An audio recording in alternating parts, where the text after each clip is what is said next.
Atacan atacan könlüm senin gözyaşıva taqət getirmez. Dünya senin kimi dayak rahat getirmez. Kurban olum ki koymadın çetin günler görem. Senin kimi səbir dağı atacan görmərəm. Ata senin qadan alım dərdin canıma. Məhəbbətin senin ata qarışıb qanıma. Tükləri və qurban olum mən üçün ağardı. Dünya mənim istəsənin ömrümü apardı. Sənin heç kəs ürəkdəki dərdimi bilənməz. Kimsə bilə nə qəmlisən dahi heç gülənməz. Kaş dolanam gecə gündüz atacan başıma.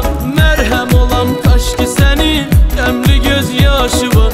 Mərhəm olam kaş ki sənin qəmli göz yaşı var.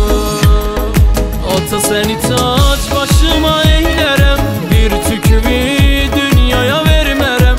Bu yerdəki gözəllər içində heç kəsi mən sənə tay sevmərəm. Ata səni tac başıma eyrərəm. Bir tükümü dünyaya vermərəm. Bu yerdəki gözəllər içində heç kəsi mən sənə tay sevmərəm.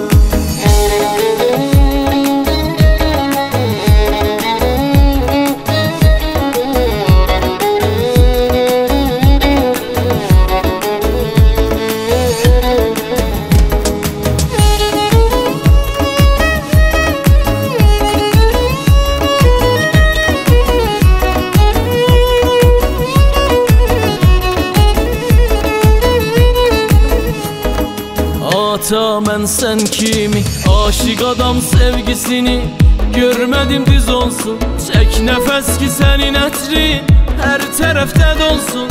Məni bağışla əgər ata qocaldın əlindən. Məni bağışla yandın əgər bir ömür qəmimdən. Şərməndəyəm sənin ata qədrimi bilmədim. Məni bağışla ürəkdəki dərdimi bilmədim. Gözüm üstə vardı yerin atacan hər zaman. Bu dünyada ata fəqət mənə sən qalan. Sənin heç kəs ürəkdəki dərdimi bilənməz. Kimsə bilə nə qəmlisən dahi heç gülənməz. Kaş dolanam gecə gündüz atacan başı var. Mərhəm olam kaş ki sənin qəmli göz yaşı var. Mərhəm olam kaş ki sənin qəmli göz yaşı var. Ata səni tac başıma eyrərəm. Bir tükümü dünyaya vermərəm.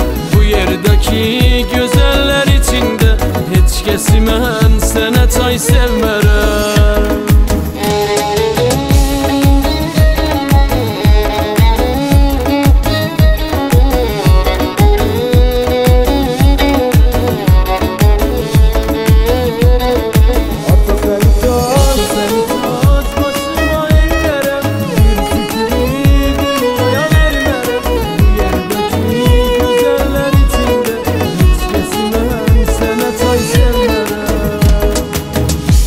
Sepento Music.